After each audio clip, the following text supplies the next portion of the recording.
Hey, Evan here, and we're at the North American Christian Convention, the NACC, hanging out in the Fishhook booth, and I'm with Derek and Ashley from First Christian Church in Herrin, Illinois, talking to these dudes last night, and they told me this unbelievable story of a little experiment they tried on Facebook, and dang if it didn't work. Derek, Ashley, tell me just briefly a little bit about your church. Let's set that up first. We're a church in southern Illinois of about 200 people. In the town that we're in, we have about 12,000 people. We have about 65,000 in the area surrounding.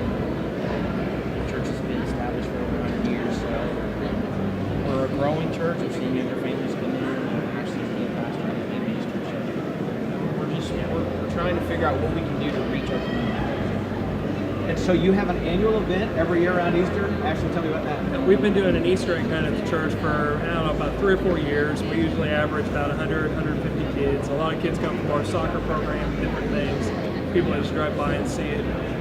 But we haven't really grown it. It hasn't really shown any progress for us other than people just show up at the event and they're gone. They get their eggs. Hey, good to see you. A little contact, but no real next step for folks. Right. No, a postcard.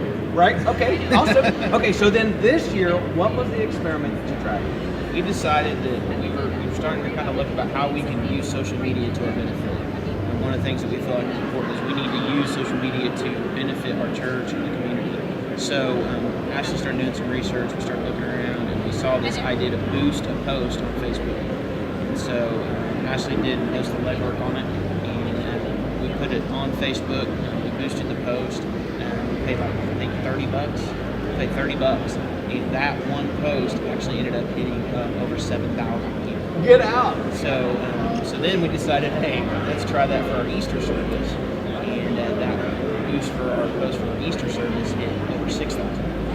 Well, and the cool thing with it was we didn't do anything special with the posts. We took our postcards that we'd already created, cut and pasted, put them on the posts, shipped them out, and it was like the first day I was putting updates on our private church page for just our members and saying, in the past hour we've reached 200 people, and then 400 and 600, and it was like people were like, holy cow, how is this working? It's like everybody sees it. How did that feel as you see those numbers come in? Well, we kind of looked back and we thought, okay, so what did we hit prior? And we were hitting like 30, 40 people. So when you start seeing it hit 1,000, and then 3,000, and then 5,000, you're like, holy cow, this is crazy. Right. And it's $30. I think that was the kicker. It was $30 to do it.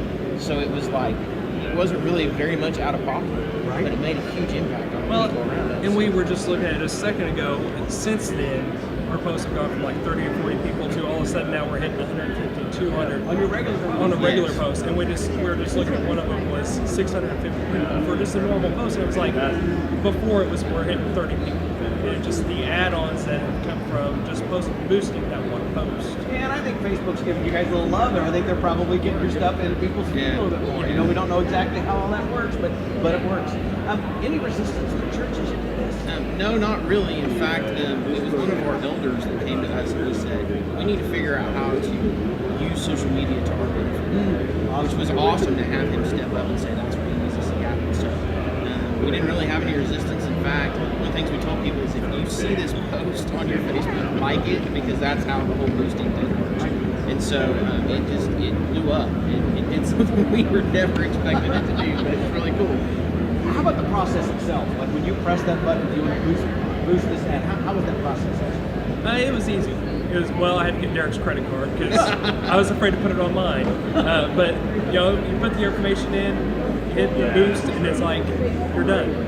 Other than you've reached your number and you want to add on another $60, and then you had that gut feeling of, well, do I want to add on? But then we had the thought of, well, if we reach 6,000 with this, we prepared to reach 20,000. Right? So it was awesome. And then did you see the measurable results? In your attendance. Like, let's talk about that a little bit more. We actually, it was really cool because one of the families that came to the Easter egg hunt about a month and a half later, they started coming to the church. And they the connection card they said we came from the Easter egg hunt. Well, the cool part was not only did they connect to the church, but about 3 weeks ago, the dad in the family accepted Christ and was baptized, and then the families joined the church and they've gotten plugged in. And we have another family that just joined the church this past Sunday that connected through our soccer program and our Easter egg. So measurable difference, absolutely. And it's like we said, we spent $30 or $60 but we've got 2 families now that are coming, and one of them accepted Jesus. You can't put a price tag on that. So What else? No, I'm Yeah. teasing. Like that's Well, awesome. and also the Easter egg hunt itself. I said earlier we're about 125, 150 people. We shot up to what was it, About 400? 400 that showed up. 400 Wow. there. Yeah. We think it was so many you couldn't count. Yeah. Wow. So it was an awesome experience to see how, so many people think social media is bad, but to You see, thought. yeah. I wasn't sure. I'm like, I don't know about this. And then we did it, and it benefited us in such a huge way that we'll never go back. I mean, we're going to keep doing those kinds of things. Absolutely. What advice would you have for a church leader who's watching this and like, I'm not sure, should we try this or not? I think personally, we have got to do better to reach the millennials and to reach, like Tim talked about last night, the nuns, those who aren't going to church. They're all on social media. They are all over all that stuff. And so we can either use it for a benefit or let it be used against us. And so let's use it for a benefit.